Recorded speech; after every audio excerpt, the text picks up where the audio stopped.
resy lahatra am Jesosy Kristy ve anao am'izao fanjakam-pisorona zao.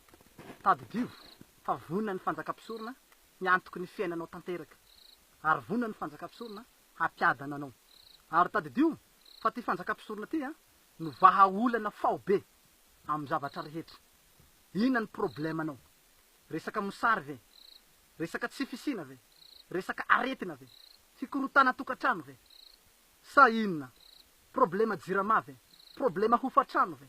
Problema resaka fiarahamonina ve? Sa fianakaviana ve?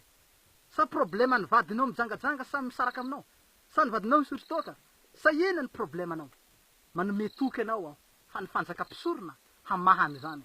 Ninina ny zavatra rehetra problema tsika olombelo voavahan ty fanjakam-pisorona ty. Zay nge mahatonga zao tena poro an'ty fanjakam-pisorona ty satria mamaha ny olana rehetra ny fanjakam-pisorona. Vahaolana fao be ny fanjakam-pisorona. Hamaha ny problema ny olombelo rehetra zay misy amitsika.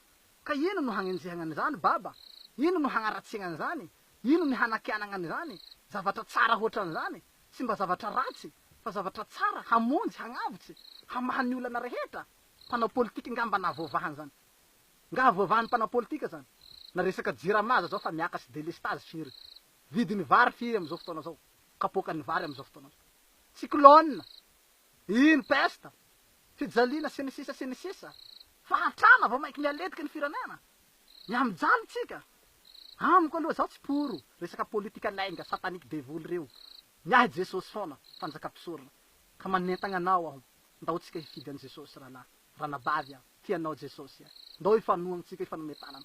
Janony io commentaire benao io, fagnaratsinao io, fanakiananao io. Sanandro de anakiana foana, agnaratsy foana. De tsy mety tonga saina foana ianao fa de agnaratsy foana.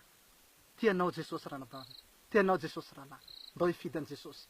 Ndao anoagny fanjakam-pisorona ty tsika. Fa ity ny vahaolana. Matoa zao mitarika anareo amty zavatra ty. Hitako fa ty ny vahaolana ty. Za tsy hamono anareo zany. Za tsy hamotika anareo zany. Za tsy hitarika anareo am raha ratsy.